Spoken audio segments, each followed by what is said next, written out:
sa publication il y a une trentaine d'années, nous étions alors étudiants, Pour le libéralisme communautaire remporta un immense succès. Il était cependant devenu introuvable et indisponible dans les librairies. L'illustre auteur, le président Paul Biya, a certainement entendu combler une soif de lecture et de réappropriation des fondements idéologiques du renouveau, ainsi que des bases doctrinales du projet de société qu'il proposait heureusement au peuple camerounais. Plusieurs générations de Camerounais en avaient entendu parler, mais n'avaient jamais eu la chance d'avoir accès à ce chef-d'œuvre. En vérité, cette demande allait au-delà du public camerounais.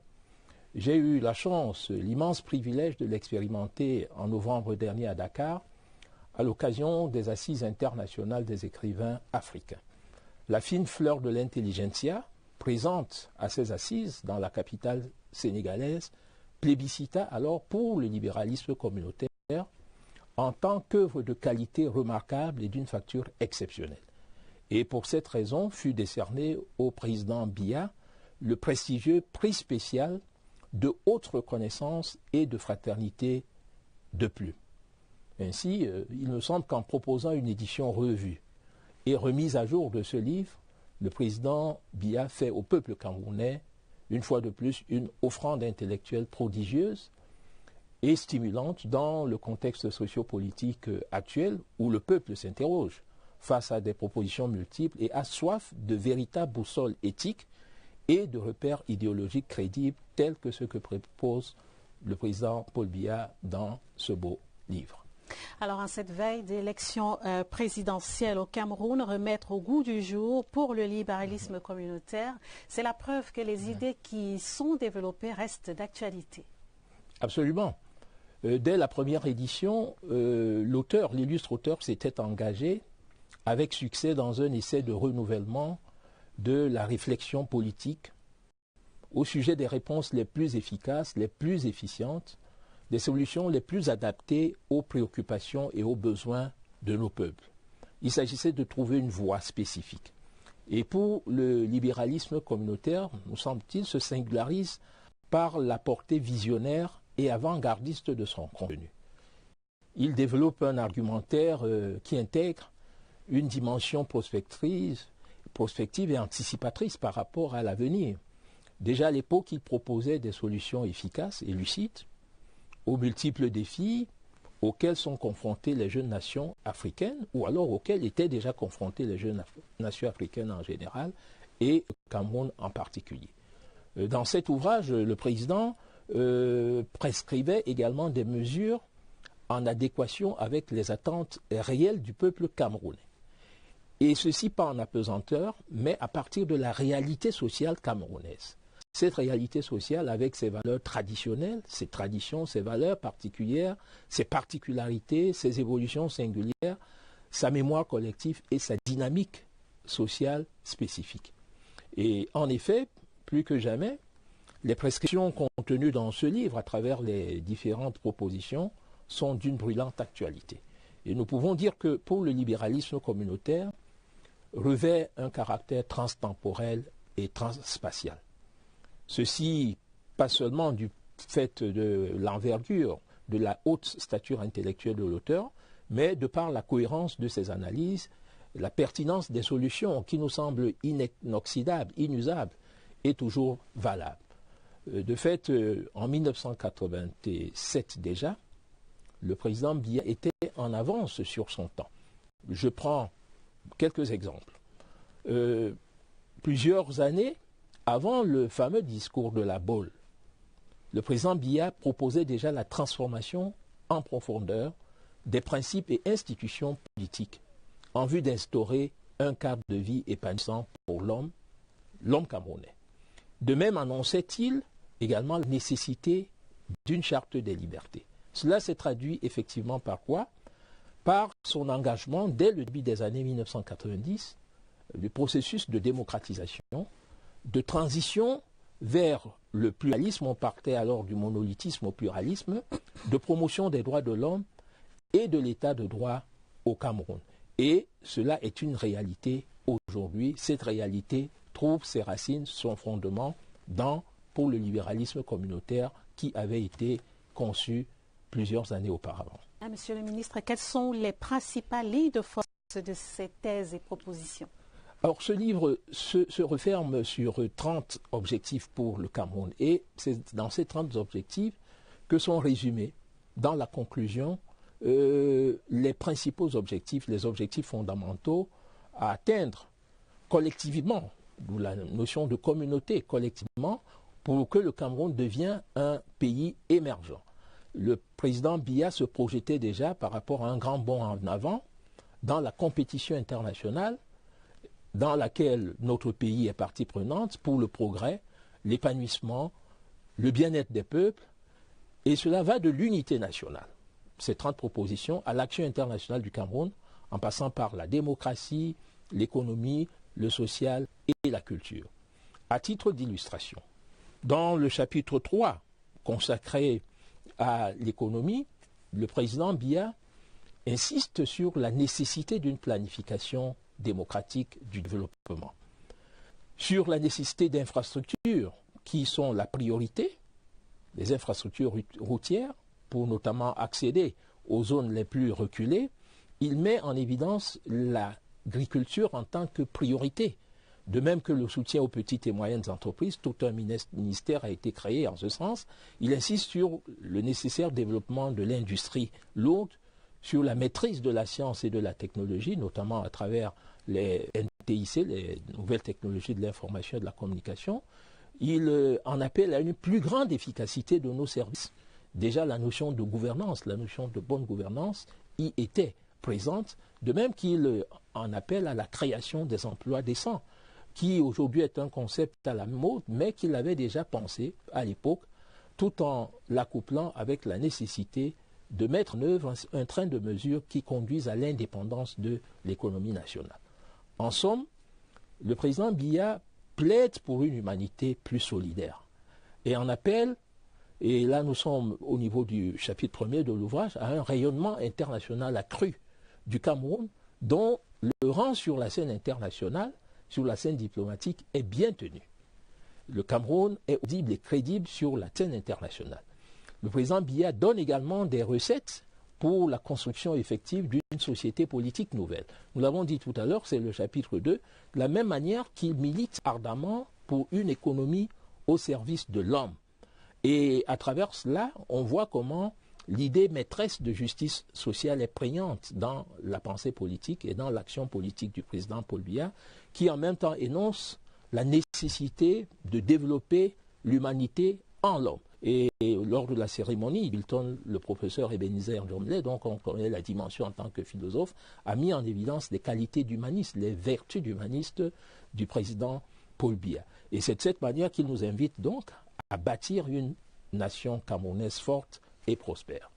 Alors que nous apprend par exemple l'ouvrage sur la conception de la culture et du vivre ensemble chez Paul Biya? Ah, vous me voyez bien à l'aise par rapport à cette question, madame. Je prêche à partir de ma chapelle, parce que effectivement le chapitre 6 de cet ouvrage intitulé Des cultures ethniques à une culture nationale apparaît un peu comme la Bible de l'action quotidienne du ministre des Arts et de la Culture. Le président de la République est dans une logique qui doit amener à évoquer le Cameroun comme bâti sur des universaux culturels, en tant qu'ensemble de données originales, positives et constantes, ayant fondé l'existence des communautés, des ethnies camerounaises et garanti leur survie au fil de l'histoire. D'où l'intérêt de l'inventaire général du patrimoine auquel se livre le ministère des Arts et de la Culture. Il s'agit du patrimoine culturel matériel comme du patrimoine culturel immatériel qui sont l'apanage de la nation tout entière. Et le président Biya évoque également dans ce chapitre la belle notion de bouquet culturel national, de banquet culturel national qui est le fruit de l'enracinement de tous les Camerounais, chacun dans une culture ethnique donnée. Parce que d'où que l'on vienne, c'est de là qu'on vient. Mais en se projetant au niveau national pour l'épanouissement de tous par une rencontre générale au sein de la culture nationale. On n'est plus cloisonné, on est dans une logique de partage d'un héritage commun. D'où la pertinence de la figure. Et c'est le président Paul Biya qui le dit de manière très poétique, l'emblématique figure de la rosace culturelle. La rosace culturelle, chère au président Paul Biya, et qui est une espèce de symbole pour lui de l'exigence de dialogue, de l'impératif de complémentarité entre les différentes cultures ethniques qui constituent donc le ferment d'un multiculturalisme qu'il appelle un multiculturalisme incandescent.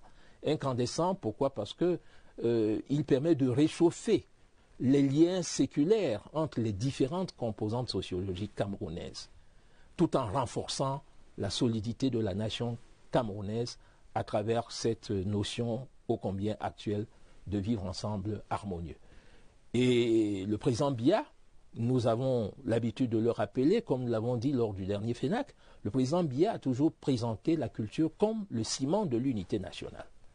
Il en appelle à la valorisation de nos langues nationales, d'où l'intérêt de l'enseignement des langues nationales à tous les niveaux, du primaire au supérieur, en passant par le secondaire, mais tout en dépassant les clivages superficiels, francophones, anglophones, engendrés par des langues étrangères qui, bien qu'officielles, ne font pas partie du substrat profond de ce que nous appelons le berceau de nos ancêtres.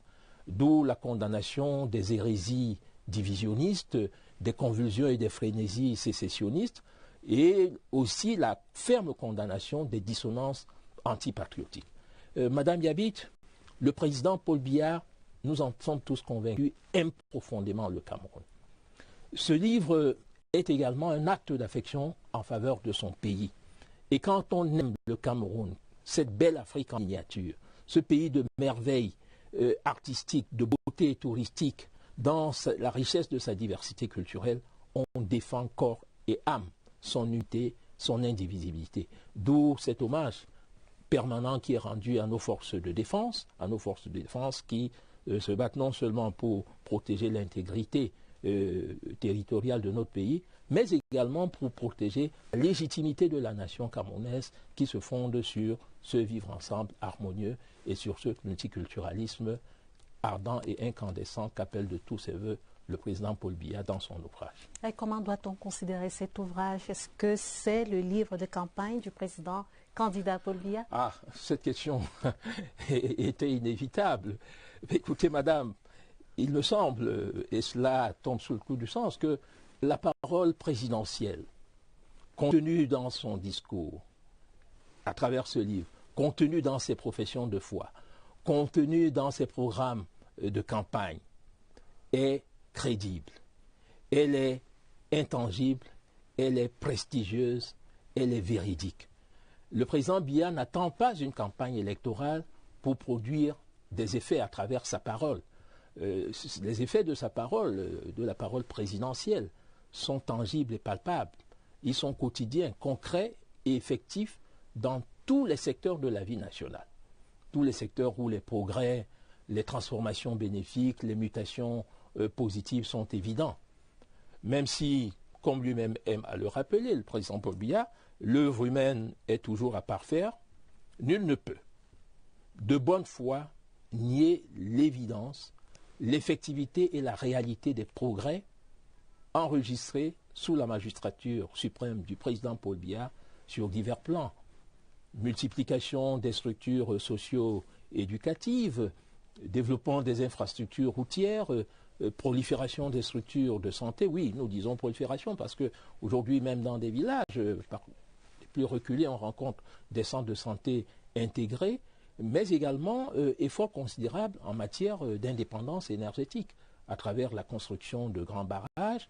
Il y a également un meilleur maillage de l'aménagement du territoire et du développement rural, autant de secteurs auxquels des administrations entières sont vouées, et ces avancées indéniables, de même que les grandes ambitions, les grandes réalisations visibles et tangibles du président de la République dans ces différents domaines, ont pour socle doctrinal un projet qu'il a défini et dessiné pour le libéralisme communautaire. En fait, madame, il nous semble, lorsque nous lisons et relisons ce livre, qu'il porte la marque d'un grand homme d'État. Un grand homme d'État qui transcende les conjonctures et s'inscrit dans la durée, car la durée est une donnée politique. Et c'est en cela que le président Paul Biya est une providence pour le Cameroun. C'est en cela que nous avons toujours besoin de lui, puisqu'il fait des projections pour un Cameroun meilleur et il est porteur de belles espérances pour le Cameroun. Et c'est pour cela, nous semble-t-il, que le peuple camerounais lui a très souvent démocratiquement renouvelé sa confiance et que lui, en retour, il prend bien soin du peuple camerounais. Parce que c'est un grand homme d'État qui prouve à travers ce livre qu'il est un homme de parole, qui prouve à travers ses actes quotidiens qu'il est un homme de conviction et aussi un homme d'action qui, à travers les réalisations concrètes, à travers son bilan, révèle qu'il a pour priorité ardente, me semble-t-il, et c'est la principale leçon de ce livre. Il a pour priorité ardente l'homme, le Cameroun. L'homme camerounais, libre, éduqué, en bonne santé, bien logé, disposant de revenus utiles au développement de la nation. Et à cet égard, on voit que le président Biya n'est pas un tribun démagogue. Il n'est pas un prestidigitateur et encore moins un vendeur d'illusions. Ce n'est pas un illusionniste politique. Toutes ses promesses, tous ses engagements, y compris ceux qui ont été dessinés à travers, pour le libéralisme communautaire, à travers son projet de société, sont tenus et accomplis. Jamais le président Paul Biya n'a menti au peuple camerounais. Il ne s'est pas livré à des compromissions ou à des contorsions qui lui font prendre le contre-pied de ses propres engagements. Et son livre révèle dans sa majestueuse probité intellectuelle, ainsi que dans son sens de la vérité et du réalisme, ainsi que du pragmatisme, le grand auteur, l'illustre auteur Paul Biya. Et puisque vous parlez de la campagne électorale, je n'élude pas la question. Il me semble que le sens de l'intérêt général, le volontarisme politique du président Paul Biya, son amour pour la patrie, pour la nation, pour l'État du Cameroun, sa haute stature internationale, son immense expérience, sa sagesse légendaire, ses qualités d'humaniste, ses promesses toujours tenues en faveur de la jeunesse et le bilan éloquent de ses grandes réalisations, à quoi on ajoute sa passion inébranlable, mais alors inébranlable pour la paix, pour le dialogue, sont parmi les arguments qui militent en faveur de son plébiscite à l'élection présidentielle du 7 octobre prochain. Monsieur le ministre de la Culture, après Yaoundé, vous êtes allé présenter cet ouvrage à Douala, à Bafoussam, aujourd'hui. Oui. À Bafoussam aujourd'hui. Comment accueille-t-on cet ouvrage dans ces villes? Oui, nous sommes rentrés à Bafoussam, de Bafoussam aujourd'hui. Nous y étions hier pour présenter cet ouvrage. D'abord, vous me permettrez, chère madame, de dire que je voudrais profiter de cette question pour dire toute ma déférente et profonde gratitude au président Paul Biya d'avoir bien voulu me faire l'immense et insigne honneur de m'associer au suivi technique, disons bien au suivi technique de la réédition de ce livre qu'il a bien voulu relire et réécrire. Après la grande cérémonie inaugurale de Yaoundé, dont nous avons vu les images tout à l'heure, nous avons effectivement été à Douala et à Bafoussam, comme nous serons demain à Ebolova et plus tard probablement à Maroua. En tout cas, la caravane de présentation de ce livre est demandée un petit peu partout, même au niveau de la diaspora, à Paris, en Suisse notamment. Partout où nous sommes passés, nous avons été frappés par le grand engouement, par l'enthousiasme chaleureux et la très forte adhésion suscitée auprès du public par ce livre. Et je vais vous faire une confidence. Une personnalité politique à Douala nous a confié que tout est dit et bien dit dans cet ouvrage et que tout Camerounais gagnerait à le lire, au-delà de son appartenance politique. Qu'il soit du RDPC ou d'un autre parti politique, ce livre est un livre pour le Cameroun et pour les Camerounais. Et cet homme politique me disait que, en le lisant et en jetant un coup d'œil par-ci par-là, par rapport à certaines propositions qui sont faites par ceux qu'on peut désormais présenter comme les adversaires du président Biya, puisqu'on les connaît dans le cas de cette campagne électorale, dans le cas de cette campagne électorale que vous évoquez, qu'il a l'impression que la plupart de ses adversaires plagient, copient les propositions qui sont contenues dans le livre du président Paul Biya. Il copie malheureusement mal, dans la mesure où il leur manque suffisamment de recul et d'honnêteté intellectuelle pour rendre à César ce qui est à César. Et César, c'est le président Biya. Cet ouvrage est l'œuvre d'un grand homme, d'un grand intellectuel, ne l'oublions pas, et un éminent universitaire sénégalais. Nous évoquions l'Assise internationale des écrivains africains tout à l'heure. Un universitaire sénégalais, au cours de ces assises, a présenté pour le libéralisme communautaire comme l'une des contributions les plus élucides et les plus édifiantes à la réflexion politique en Afrique depuis les indépendances. Monsieur le ministre des Arts et de la Culture, professeur Narcisse Moelle-Kombi, merci d'être venu sur ce plateau. Merci. Dans la suite du journal, la communauté musulmane prie pour le repos éternel de l'ancien ministre Youssoufa Daouda. Un service religieux conduit par un collège des oulémas était organisé ce samedi à Douala. C'était en présence du représentant personnel du président de la République, Samuel Dieudonné Ivahadibois. La correspondance de Sadou Mamoudou à Douala. La prière en la mémoire du regretté ministre d'État Youssoufa Daouda s'est voulu un moment de rappel. Le collège des oulémas qui conduisait ce service religieux s'est inspiré des sourates Fatiha et Bagarat pour signifier à l'assistance que tout est vanité. Aussi, la lecture d'autres versets du Saint-Coran par l'Assemblée des fidèles assortie d'une invocation de clôture plaide pour l'accès de l'âme du disparu au paradis. Les témoignages du comité central du RDPC du ministère de l'Enseignement supérieur font de cet homme d'État, militant de la première heure, un modèle pour l'actuelle génération. Mon ami d'enfance que j'ai personnellement connu et avec qui j'entretenais de sincères et amicales relations est tombé au champ d'honneur. La lettre de condoléances du président de la République à la veuve du ministre d'État, lue par le préfet du Vaury, présente un homme affable, un patriote. La disparition de M. Youssoufa Daouda est certainement une grande perte.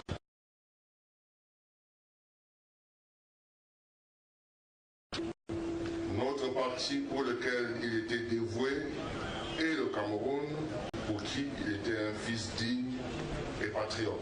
En rappel, le PCA de l'université de Marois, le ministre Youssoufa Daouda, est décédé ce 12 septembre 2018 des suites d'un accident de la circulation, alors en route pour une réunion du comité central à Yaoundé.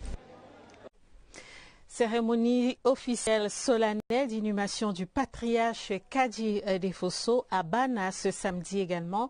C'est à la faveur des obsèques officielles décidées pour cet industriel patriote par le président de la République. Paul Biya y était personnellement représenté par le président du Sénat, Marcel Nyakdifendi. Joseph Kadji Defosso a été élevé au grade de cordon de l'Ordre national du mérite camerounais à titre posthume. Les Échos avec Richard Talatodem. Le sacré et le profane qui se côtoient allègrement en le sanctuaire Saint-Joseph de Bana autour de la dépouille de Joseph Kadji Defosso, les opérateurs économiques, les hommes politiques, les membres du gouvernement qui s'y ajoutent, c'est pour rendre un vibrant hommage à ce patriarche pour qui le président de la République, son Excellence Paul Biya, a décidé des obsèques officielles. Pour le représenter personnellement aux obsèques, le président du Sénat, Marcel Nyakdifendi, le chef de l'État, l'a envoyé à Bana avec cette gerbe de fleurs et une lettre de condoléances lue à la famille par le préfet du Hong Kam. Avec la disparition de M. Joseph Kadji Defosso, la région de l'Ouest perd un fils prodige, le RDPC un militant de poids et le Cameroun les capitaines d'industrie les plus emblématiques. Mes sincères condoléances. J'y associe la compassion émue de mon épouse. Veuillez agréer Mesdames et Messieurs les assurances de ma considération distinguée. La messe était présidée par l'évêque du diocèse de Bafang, Abraham Comé, entouré de l'archevêque de Douala, Samuel Cléda, de l'archevêque émérite de Douala, Christian Cardinal Toumi. Dans son homélie, le père Clément Aboudi, recteur de la cathédrale Saint-Pierre et Paul de Douala, invite le peuple de Dieu à être vigilant et entrepreneur comme le défunt. Et puis viennent les témoignages, tous les qualificatifs y sont passés. La famille dit merci au président de la République pour avoir décidé des obsèques officielles à l'endroit de leur père, grand-père, frère et grand-frère. Les opérateurs économiques célèbrent cet opérateur fulgurant et silencieux, créateur de richesses, le RDPC, dont Kadji Defosso était membre du comité central. Par la voix du secrétaire à la communication, le professeur Jacques Famdongo salue le bulldozer politique, le gladiateur flamboyant, dont la vision du président national était le leitmotiv. Le ministre de la décentralisation et du développement local trouve en le disparu un magnat du développement local. Et aux patriotes, la patrie est reconnaissante. Le président de la République, et en vertu des pouvoirs qui nous sont conférés, nous vous élevons à la dignité de grand cordon de l'Ordre national du mérite camerounais à titre possible. C'est l'archevêque de Douala, son Excellence Samuel Cléda, qui dit la prière d'Absout. Et l'assistance est toute oui pour la bénédiction, envoyée par le pape François pour la famille de ce chrétien convaincu et pratiquant. Le patriarche de Bana peut alors sortir du sanctuaire Saint-Joseph, les pieds devant, et entamer sa marche vers sa dernière demeure. Il s'en va, laissant aux jeunes ce message. Et rien ne s'acquiert en un jour. Évitez les pièges de la facilité, ayez de la vision. Présidentielle 2018, à présent, plus qu'une semaine et les 9 candidats en lice se lanceront officiellement dans l'opération séduction des électeurs. Mais déjà, les programmes politiques de certains candidats ont été rendus publics. On y retrouve des propositions de solutions aux problèmes que rencontre le Cameroun. Illustration, la corruption. Que propose-t-il pour la combattre plus efficacement? Voyons cela dans ce reportage de Rodrigue Trancheno. Dans son programme politique sous-tendu par 5 points saillants, Maurice Kamto envisage l'intensification de la lutte contre la corruption avec comme mesure phare l'instauration de la déclaration des biens. Akeremouna prône une tolérance zéro à l'égard de la corruption. Il compte faire de la CONAC son ange de combat en la rendant plus puissante, en mesure d'enquêter et de poursuivre. Quant à Joshua aussi, un peu plus précis, il promet la suppression des contrôles routiers fixes, le doublement du salaire des fonctionnaires sur 5 ans afin d'empêcher la tentation, la dématérialisation généralisée des procédures administratives et financières de l'État pour limiter le contact nocif entre usagers et personnel de l'administration.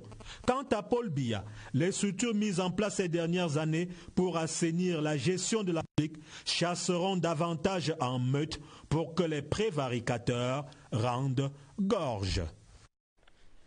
L'agriculture également occupe une place importante dans les projets de société présentés par les différents candidats à l'élection présidentielle.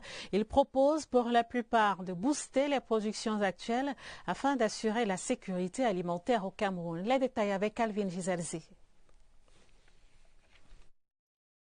L'agriculture doit commencer par un bon réaménagement des voiries, pense le candidat Cabral Libi. Pour Serge Espoir Matomba, ce secteur est resté embryonnaire. Aussi pense-t-il à augmenter les motivations de la jeunesse rurale à s'auto-employer moyennant des accompagnements. Le candidat du Social Democratic Front compte augmenter de façon significative les ressources accordées au secteur de l'agriculture pour atteindre 10% du budget national. Le leader de l'UDC est favorable à une politique de production et s'oppose à la fracture sociale. Le chairman du mouvement pour la renaissance du Cameroun entend assurer la sécurité alimentaire du pays. Akeremouna propose des réformes pour booster et stabiliser la croissance. L'Alliance pour la démocratie et le développement mise sur la transformation des matières premières.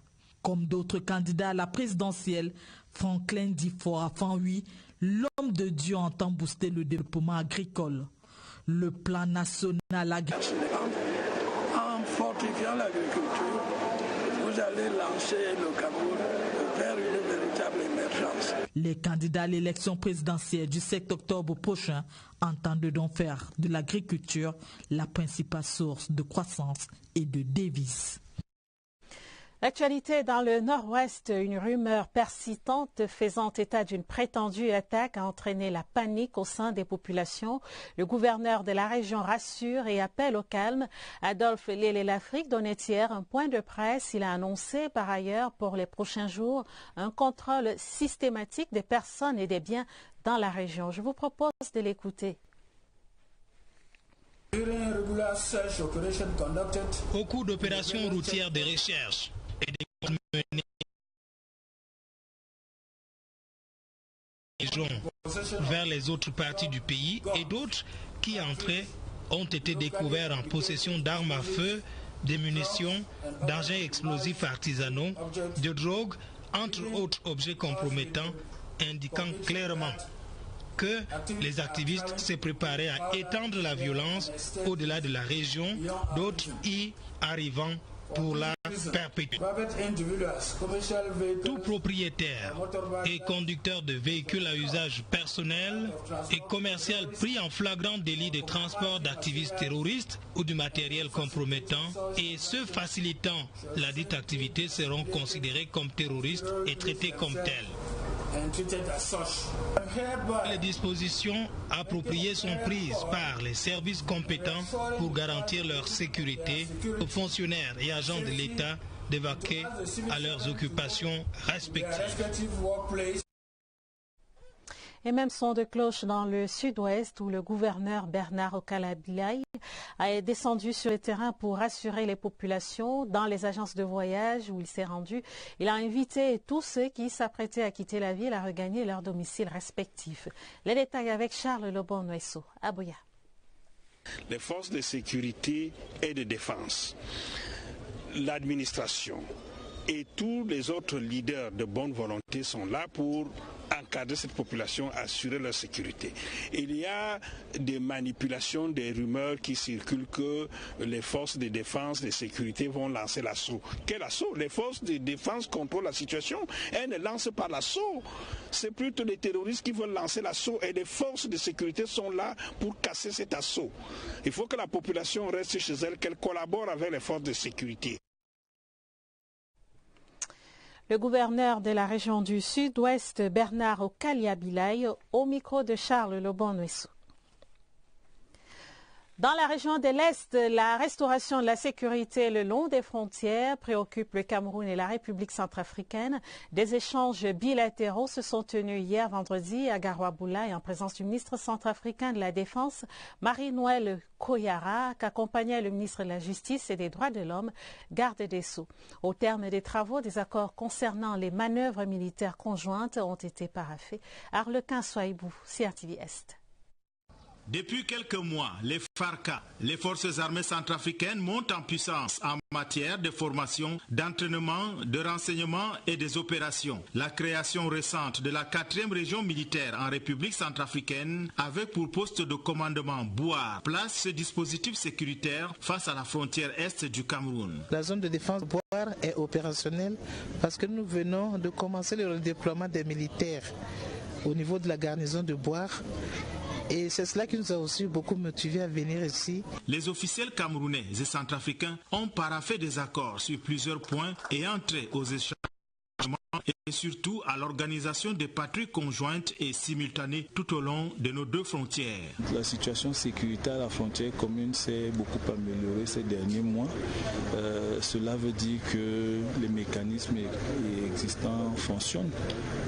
Ils fonctionnent d'ailleurs de mieux en mieux. La présence des deux ambassadeurs du Cameroun en République centrafricaine et de Centrafrique au Cameroun et surtout du ministre de la Justice, des Droits de l'Homme et garde de Sceaux, Flavien Mbata, à cette rencontre, ainsi que celle des autorités militaires, indique la force des enjeux.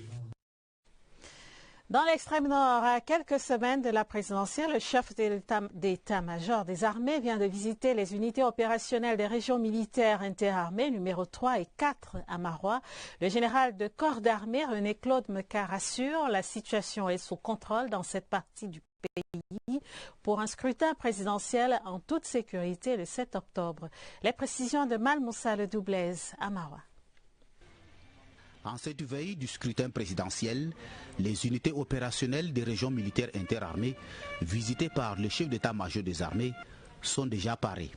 La situation sécuritaire dans les régions militaires interarmées numéro 3 et 4 est sous contrôle.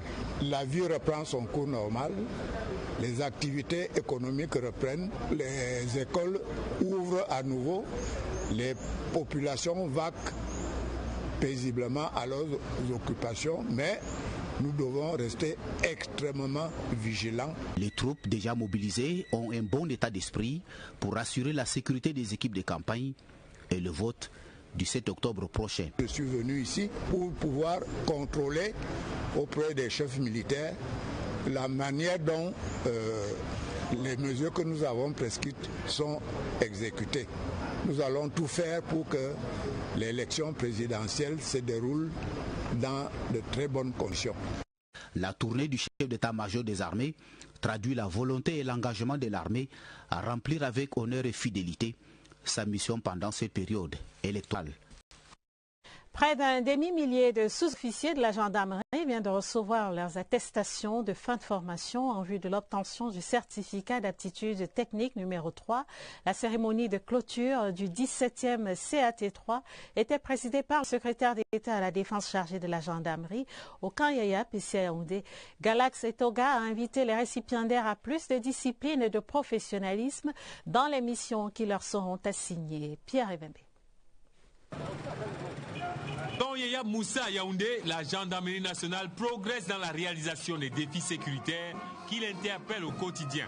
Ces 500 Pandores ont subi 5 mois de modules théoriques et pratiques adaptés au gré des menaces sans cesse diffuses et difformes. Le certificat d'aptitude technique numéro 3 leur confère ainsi des responsabilités dans le commandement tout en leur ouvrant un boulevard vers le statut d'officier. Nous sommes capables de faire beaucoup de choses. On a cadré cette formation en fonction de l'évolution sécuritaire de notre pays.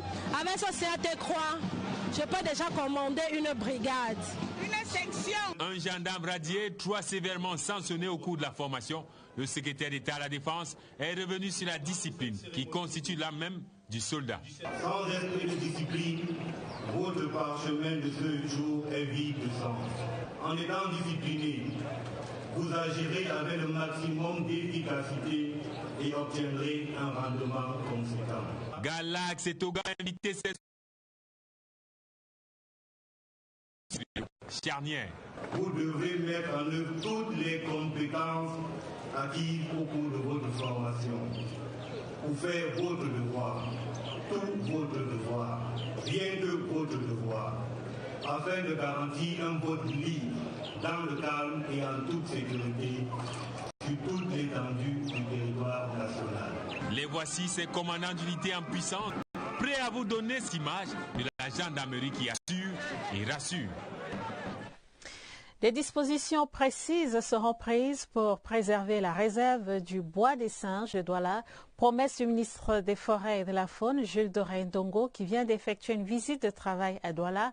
Il a par ailleurs félicité ses collaborateurs pour le travail abattu dans la lutte contre l'exploitation forestière illégale grandissante dans cette ville. Les détails avec Marcel Ekassibili à Douala. La réserve du bois des singes de Douala a captivé l'attention du ministre des Forêts et de la Faune au cours de sa visite de travail. Jules Doré-Ndongo a réitéré aux populations le bien fondé de cet espace créé en 1947 par l'État. Ce sont des leviers qui permettent au pays de gérer durablement les espèces, qu'elles soient fauniques ou bien qu'elles soient forestières. Si c'est pour la faune, ce sont des espaces qui leur permettent de se reproduire quasiment comme dans un milieu naturel. Face à l'occupation illégale des populations de cet espace, des dispositions sont déjà en cours. Le sous-préfet de Douala 2e s'est déjà saisi de la question et il est compétent pour cela en tant qu'autorité administrative et mis en place une commission qui est en train d'investiguer. Le tour effectué au parc à bois port autonome de Douala a permis au ministre des Forêts et de la Faune de toucher du doigt les réalités de la société d'exploitation du parc à bois du Cameroun. Mais avant ces deux étapes, Jules Dorendongo est entré dans les moindres recoins de la délégation des forêts et de la faune du littoral.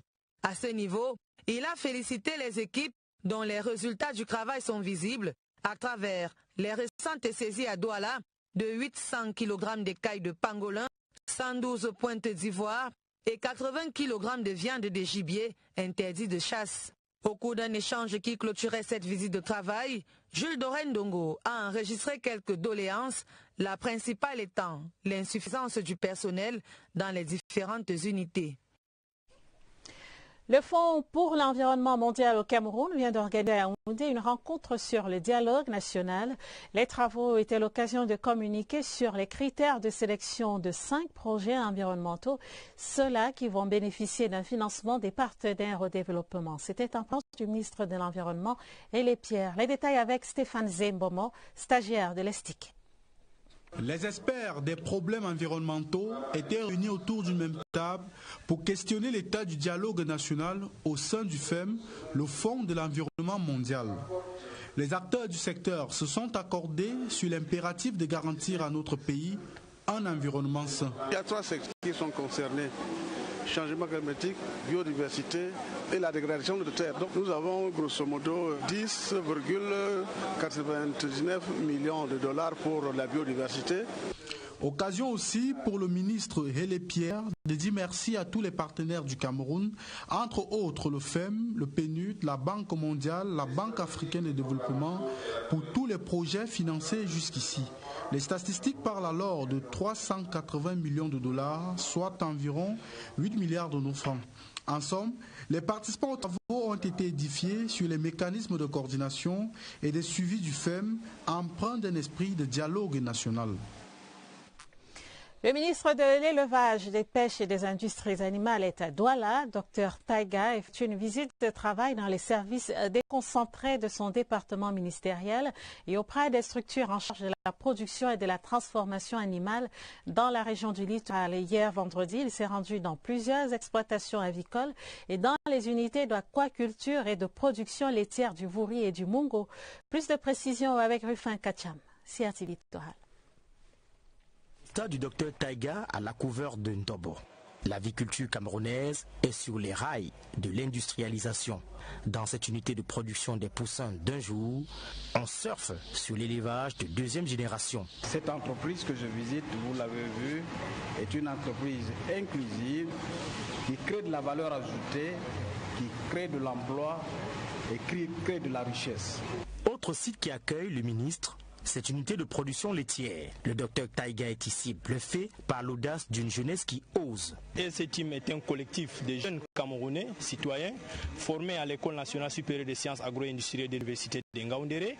À la sortie de l'école, nous avons pensé, à défaut d'aller toquer les portes des entreprises, et à l'appel également de celle du chef de l'État, nous avons compris le message qu'il fallait donc avoir de l'audace.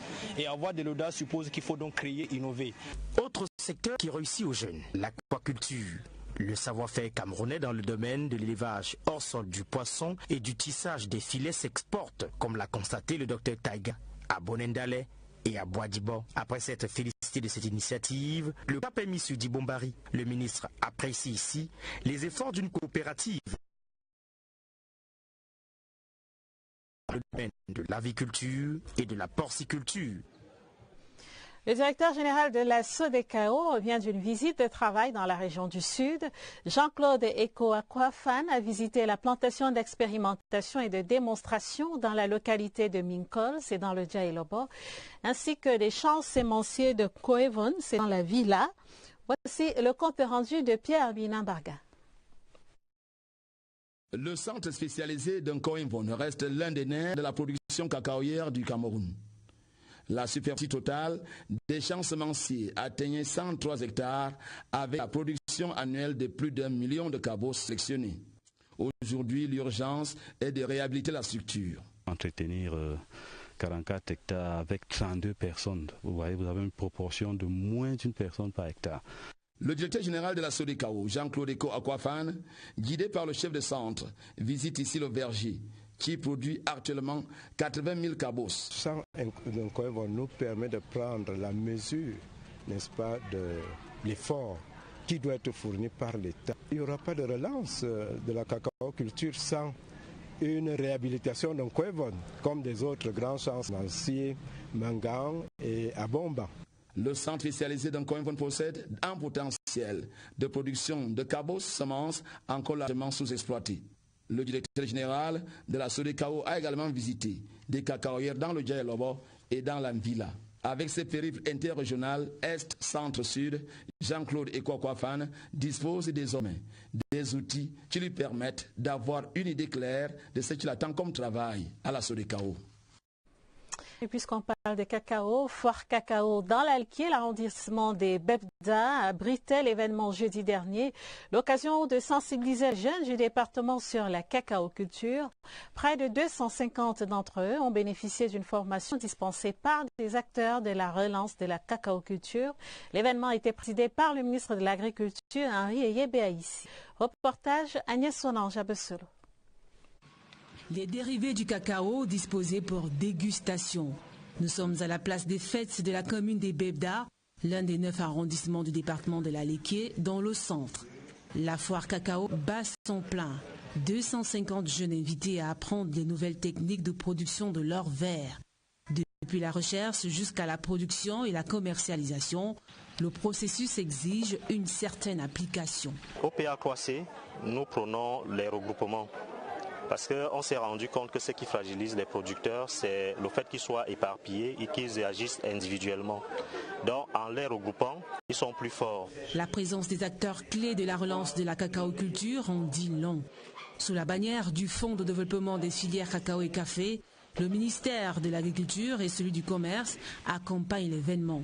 En s'engageant dans l'agriculture et en particulier la cacao-culture, ils font le choix d'un métier pour leur vie. Pour encourager ces jeunes cacaoculteurs, du matériel agricole et des équipements de production leur ont été offerts. Les jeunes de Bebda de l'agriculture.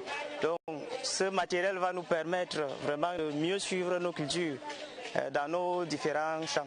Un événement qui rentre dans le cadre des activités parlementaires de l'honorable Cécile Epondo Fouda. Nous avons bon espoir qu'à l'issue de ce séminaire, ils en sortiront, j'allais dire, grandis.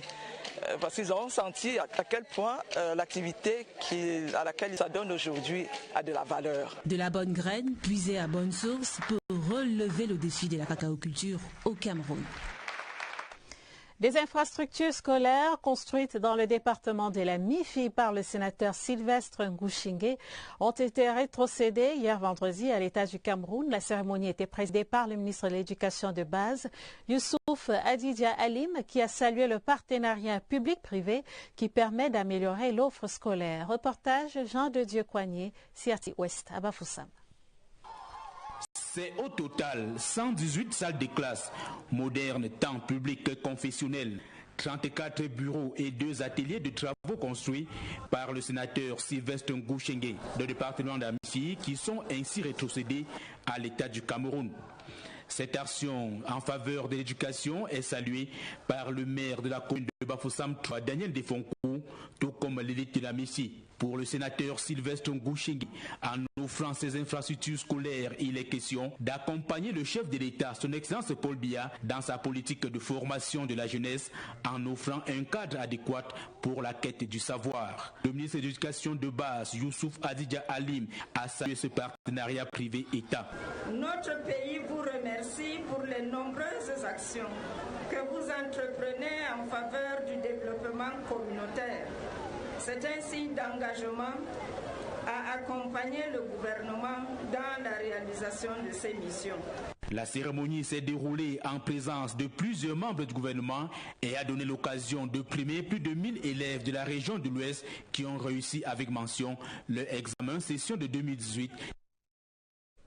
On reparle politique dans ce journal. La section RDPC du Mayo-Louti était en fait un meeting de soutien et de remerciement au président Paul Biya pour la nomination de Madame Abissou Bidoum au poste de chargée de mission au cabinet civil de la présidence de la République. S'est tenu ce samedi à Guidère.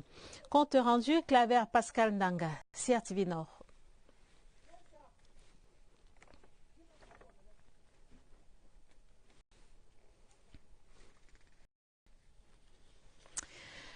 On reviendra certainement sur cet élément dans nos prochaines éditions. Place à présent au livre de la semaine de Impact of One. C'est le titre de l'ouvrage que nous vous proposons ce soir. L'auteur, dans une posture autobiographique, Roland Koeman, livre quelques secrets du succès. L'ouvrage présente la capacité de chaque individu à apporter un changement positif dans son environnement. Stéphane Zembomo, stagiaire de l'ESTIC, a parcouru l'ouvrage pour nous.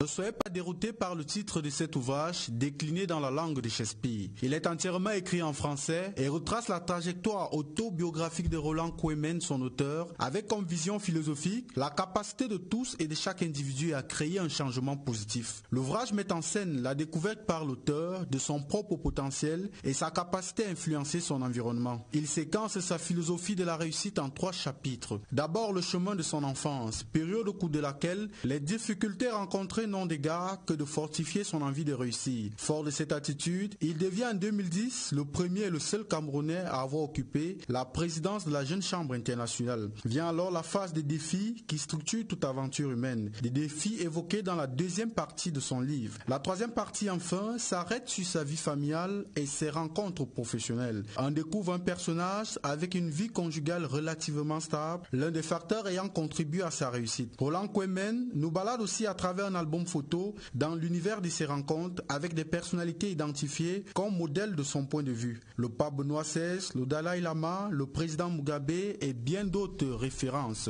En 169 pages, l'ouvrage publié aux éditions Egrégor est préfacé par Edem Kodio, ancien premier ministre togolais, et Amatou Toumouna, ancienne ministre des Arts et de la Culture du Cameroun, nous donne de croire à un avenir meilleur. Un parcours qui lui donne les raisons de garder le sourire. En sport, 19e championnat du monde de volleyball, Italie-Bulgarie 2018. Le Cameroun joue son va-tout demain à 16h contre les États-Unis. Une victoire est impérative pour espérer une qualification au second tour. À l'entraînement ce vendredi, la séance était basée sur la défense, une stratégie qui pourrait permettre de dompter les Américaines. Germaine Walisenge, envoyé spécial de la CRTV à Bari. Gymnase du Palazzetto dello Sport, Panuccio, ce samedi. Les volleyeurs camerounais sont en séance d'entraînement. Autour du filet, des joueurs à vocation défensive. L'entraîneur Blaise Regnov Mayam a décidé d'asseoir sa stratégie sur une bonne défense. Les muscles du train supérieur sont hyper sollicités. Il faut bien disposer ses bras pour repousser les ballons. Les joueurs s'adonnent aux différents thèmes convoqués par le sélectionneur qui se refuse à toute déclaration. Tous les systèmes y passent sous le regard de Nathan Gounembaena, mis au repos suite à une élongation sur la jambe droite. Le pivot camerounais est incertain pour l'opposition contre les États-Unis ce dimanche à 16h. Le match de la dernière chance pour les Lions. En cas de victoire, le Cameroun passera au second tour. Par contre, 2 sets pris au cours de la confrontation lui donnent des chances d'y croire en attendant les autres matchs. La détermination se lisait sur le visage des uns et des autres ce samedi.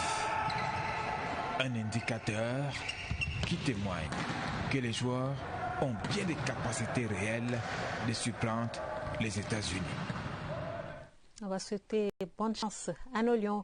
Le général Nka Valère favorise la cohésion de ses troupes par le sport. Le commandant de la brigade du quartier général vient de présider la clôture de la saison sportive de ses personnels. Voyons cela dans ce reportage de Évariste Yenga. Le bataillon d'intervention. Encore le bataillon bataillon d'intervention et enfin le même bataillon et son trophée général. La plus ancienne des formations militaires du quartier général a presque tout raflé sur son passage. Plus d'une dizaine de trophées, une performance qui ne tombe pas du ciel. On prépare régulièrement les rencontres que nous avons. C'est le fruit d'un travail très ardu. Son dernier fruit est récolté à cette finale de football face au bataillon de commandement et de soutien. Après un score vierge, les 3 arrêts de son gardien au tir au but offrent la victoire au premier bataillon. Un peu plus tôt, chez les 40 ans et plus, les vétérans, c'est le bataillon de commandement et de soutien qui a pris le meilleur. En finale, devant la formation Honneur et Protection battue 2 buts à 1. Nous sommes tellement fiers. La coalition BCS et BA, les 2 bataillons-là, la coalition a donné. Il y avait compétition dans 4 disciplines civiles. Le volleyball, le handball, le basketball et le football. Mais il y avait aussi des disciplines purement militaires. Le tir au fusil et au pistolet, la marche commando. Une diversité qui traduit l'objectif de ces championnats. L'objectif, c'est l'émulation, la cohésion et le maintien en condition physique de l'ensemble des personnels. Brassage et cohésion, il y en a eu. Ces hommes en charge de la protection de la ville de Yaoundé et fidèles au poste ont trouvé épanouissement par le sport. Avant de refermer ce journal, je signale dans ce journal des télégrammes officiels du chef de l'État, le président de la République Paul Biya, qui écrit respectivement à leurs excellences Daniel Ortega Saavedra, président de la République du Nicaragua, son excellence James Ernesto Morales, président de la République du Guatemala, et puis Juan Orlando Hernandez, président de la République du Honduras.